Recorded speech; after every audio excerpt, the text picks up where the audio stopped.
Tay Nelson, sa ngayon, ano po nararamdaman nyo sa inyong katawan? Bagaan eh. Ha? Bagaan. Ganado na. Ay, ganado na. Ha? Ganado. Ganado na yung bahay ka lang na stroke. Pagkagising mo, ganon? Hindi ka na makapagsalita. Wala na, oh. Na. Sa overpatig siguro yan, sa trabaho. Trabaho. Trabaho talaga. Ang kadahilanan sa kanyang pagka-stroke ay ang overfatigue sa trabaho, magdamag na mamasada sa bus, ay pagka-uwi daw niya sa bahay, pagkagising niya sa umaga, ayun na-stroke na siya at hirapan na siya nga igalaw yung kabilang bahagi niyang katawan. Kaya ito overfatigue. For 15 years tayo, na overfatigue. Dito na tayo. Dito diyan ka lang. Tingin mo.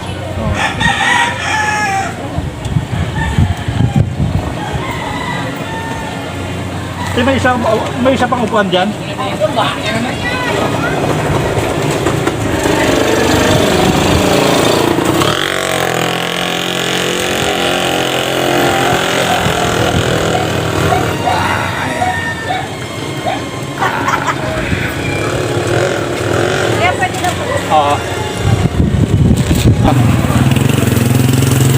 Okay lang.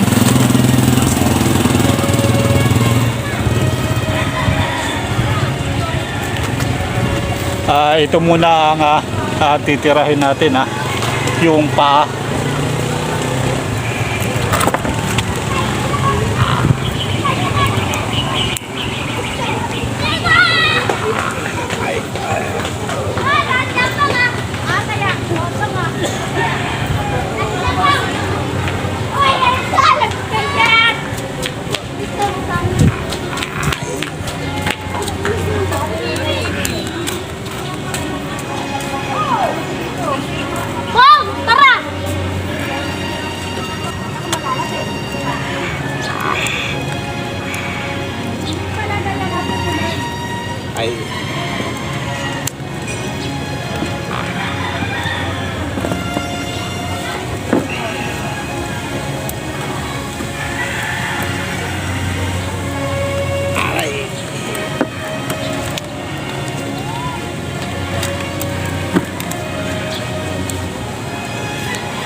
Hey, yan na natin Relax ka nga. Relax.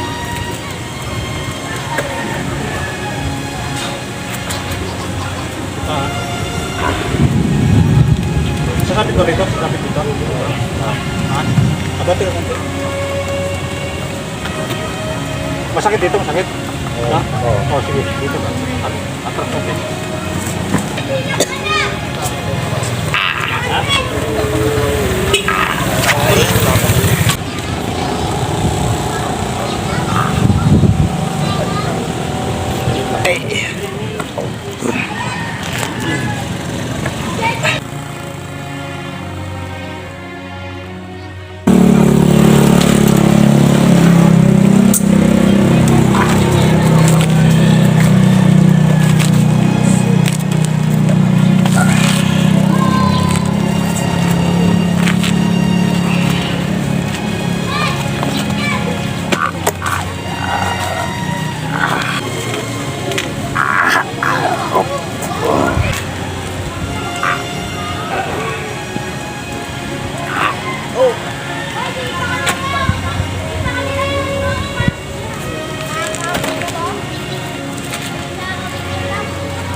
Hilahin ko tayo, hilahin ko ha. Hilahin ko.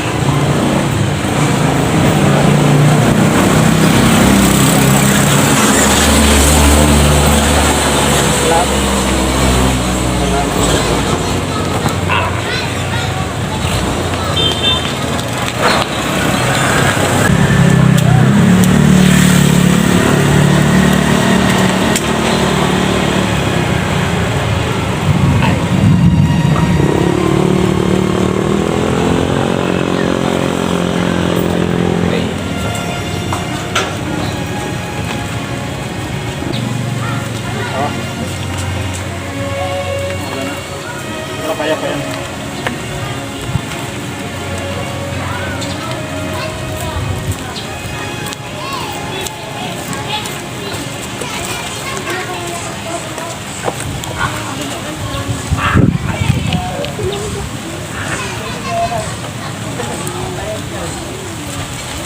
Ay, tayo pa nga tayo.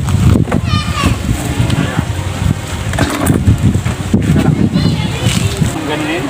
Ganyan, ganyan. Kabilang. Kaya? Ha? Sige nga. Yan. Sa kabila. Sa akin.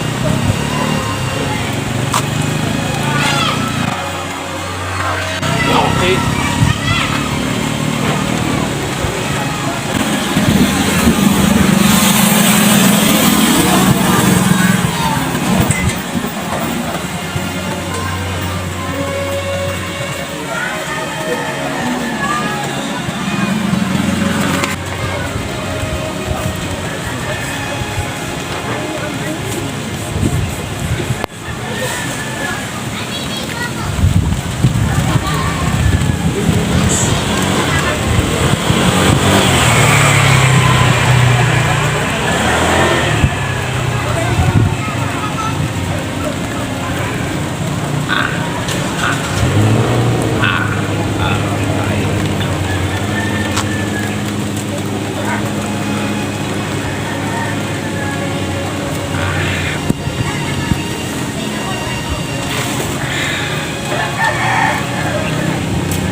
Tayo tingala ka tayo. Tingala. Tingala. Yan.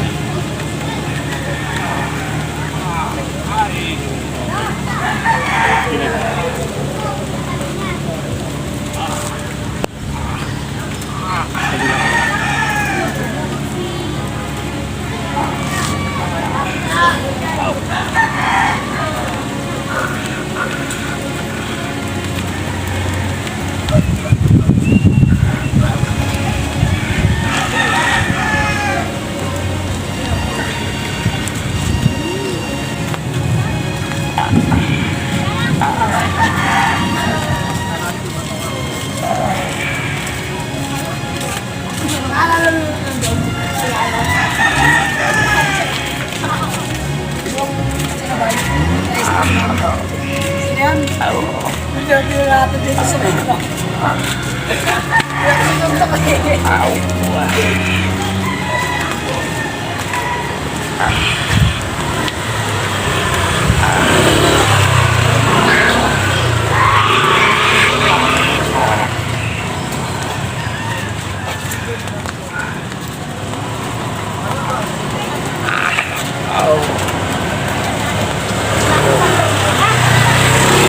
Kaya medyo umulan na. Okay.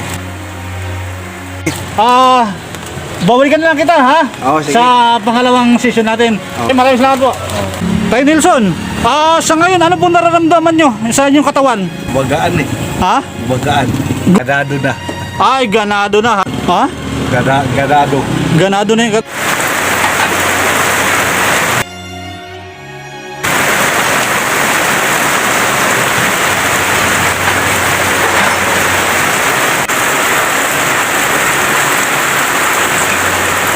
Okay, bye-bye. Sige. Oh, salamat to. Oo, sige. Salamat po. Ulan na kay Kuya. Oo, babalik ako, te ha. Oo.